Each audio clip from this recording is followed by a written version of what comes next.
from Salvation, from our own Salvation, and others going as far back as 1950s. In preparing for this evening, I first thought about giving a shiur based on some of my father's notes, which would have been appropriate since many of the first shiurim dealt with so-called Kriyat Torah. My father had a tremendous effect on me in so many different areas of life. One of those areas is Kriyat Torah. At age 7, we would sit every Friday night and read the Pasha together. We started from the Pasha Lech Lecha, and we started with Rishon. By the following year, we were already reading the whole Pasha on Friday night. And then he started teaching some Rashis and other Mefarshim along the way. These Rashis and Mefarshim are the ones that really stick out in my mind in all of Tanakh. I have to admit that my family can testify that I wasn't always pleased about sitting with him and doing it. But like many things in life, we only learn to appreciate things later on. I decided not to give a shiur due to a lack of time, and you all really came here tonight to hear our main speaker. And so instead I will make a siyum on Shas Mishnayos, which I completed, and just say a few words about my father. Most of us, I think, are familiar with the Gemara in Yevamos and intro-Feb concerning David HaMelech, where there was a famine in Eretz Yisrael for 3 straight years, and he was trying to figure out why there was a famine. So the first year, the Gemara says, he checked to see if there was Avodah Zarah, and there wasn't any. The second year was Nut immorality, there wasn't. And the third year, he checked to see if people pledged tzedakah and did not follow through on their pledges. Once again, the Gemara said, no, he did not find this to be so. And the Gemara quotes Psukim to support each one that to being over these things would cause a famine. So David HaMelech finally asked HaKadosh Baruch Hu to support down through the Urim Tumim, and he was told that there are 2 reasons why there's a famine. One is because Shaul HaMelech, when he was killed, did not receive a proper burial, and also because of the sin. It's ironic because he be punished because of Shaul did not receive a proper burial, and also because of the sin of Shaul HaMelech when he filled out the city of Nob, the Kohanim. It put the Givonim, who were the water carriers, since the time of Yeshua, out of business. And in fact, the Gemara talks about they were killed because, it refers to them being killed because they didn't have a panasa. Anyway, staying to Givonim for a second, the point is that the Gemara says that Shaul HaMelech couldn't do anything, David HaMelech could not do anything about Shaul HaMelech since he passed away 13 years earlier, and it's brought down, you're not supposed to make a hesped after a year. The advantage of having the Yahrtzeit, the first Yahrtzeit on the Shabbos, and you have the Azkar on a Thursday night, I still have 20 hours to talk a little about my father. And although now people still talk about it afterwards, but anyway, the last Mishnah in Shas Mishnayos talks about Shalom. And the Mishnah itself, I learned several times with my father. There were many times he would receive a phone call from somebody in the neighborhood who was they were trying to complete Mishnayos for Shloshim. And it seems like people are always stuck with Uksin. They couldn't find anybody, which we know is the last Masechta in Mishnayos. And many times I would get a hold of him when he'd try finishing up the last day or two, and we would discuss the last Mishnah, and he would give me many explanations. Some of them would come, I was thinking about that. I came up with 8 explanations he told me referring to Shalom. Some of them were from Vicky's grandfather, Rabbi Polkovitz, the Rav Salvation, his older brothers, Rav. And I'm not going to repeat them, but I want to try to connect this a little bit to my father's life. There were many attributes my dad was known for. Many had been mentioned before, the Hesped and the Shloshim. His grandfather also mentioned at the Azkar in the United States that somehow Dad did not fall into the sheker of today's world. We live in a world today where so much is based on appearance, looks, and perception. Dad did not let himself fall into that world. Dad had a simple motto. Quoting my sister Sahala, who's not here now, if something was right, he did it. If something was not right, he did not do it. It was pure and simple.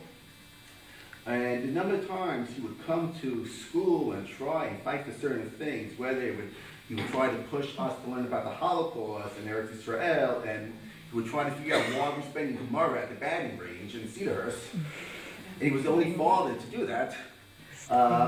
He did because it was the right thing.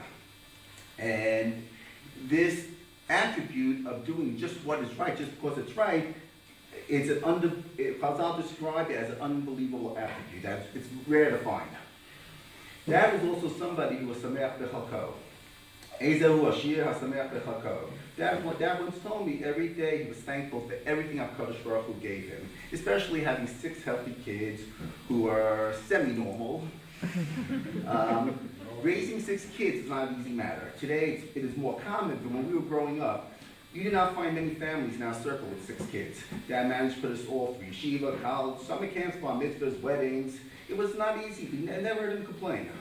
The one time I heard him complain was when a decision had to be made in school, when they wanted to cancel a Hanukkah vacation and make it come out on the Christmas time, and he was very much against that. There's obviously several reasons. My father was strongly against this, and there were several powerful people who were pro this. This is the only time I heard him say that he wished that he had some more clout for the power. At the end, the proposal was turned down anyway. And just how important it is to be Sameach B'Chalko, and just being Sameach in general. At the end of the Torah on Pasha Ki Tavo, the pasuk says that these curses, there's a total of 98 curses there, will come as a result of not having served HaKadosh Baruch Hu with joy and with spirit and b'simcha v'tuv le'vadim, the pasuk says. And when we had everything, we didn't serve HaKadosh Baruch Hu with joy. This is an unbelievable statement. It seems harsh that such terrible curses should befall Bnei Israel just because people are lacking what seems to be a Hebrew mitzvah, observing the mitzvahs with joy. Moreover, there's another difficulty. Chazal tell us that the Tochacha that we find at the end of Sefer Vayikra corresponds historically to the events of the Tkufa Bayit Rishon. The Tochacha in Pasha Ki Tavo is referring to the period leading up to the destruction of the Bayit Sheni. We all know that Chazal tell us that the reason the second Beit HaMikdash was destroyed was because of hatred. It's not baseless hatred, it's not chinam. So these two teachings of Chazal seem contradictory. What was the reason for the destruction of the Beit HaMikdash Hasheni? Was it sinat chinam, or was it not being happy to serve HaKadosh Baruch Hu? So in reality, there is no contradiction. The Torah is referring to the underlying cause of the Churban Bayit Sheni. The underlying cause of the Churban Bayit Sheni was lack of simcha. Failure to serve HaKadosh Baruch Hu with joy, in turn, leads to sinat chinam. What does this mean exactly? Chazal say that Talmidei Chachamim increase peace in the world. How is this done? A person who is a Talmid Chacham, in the real sense of the word, is a person who is at peace with himself. He is happy and satisfied with what he is accomplishing in life. As a result, others are able to see his inner happiness and inner peace, and this has an effect on other people. When a person is happy with himself, the feeling is contagious. He's willing to share that peace and that happiness. Those feelings affect other people. When a person is not happy with himself, he is miserable and he dislikes other people's happiness or success. Just as happiness rubs off, so too unhappiness rubs off, and such a person cannot be satisfied with anybody else's success. Chazal is telling us that because you were not Sameach B'Chalko, therefore the consequence is baseless hatred. When a person is not happy with himself, he cannot tolerate others having any kind of happiness either.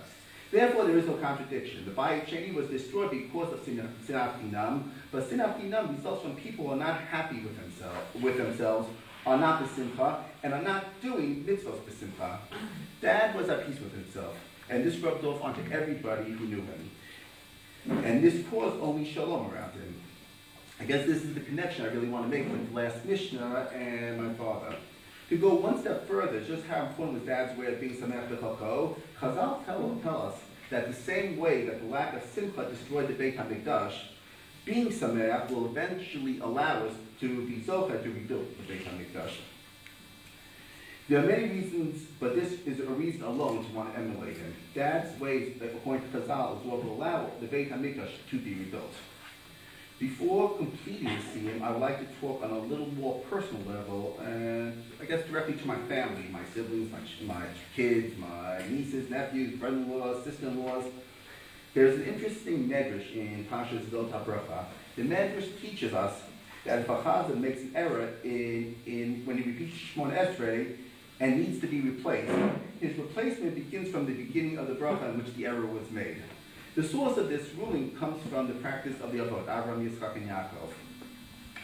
Abraham blessed Yitzchak and gave him all that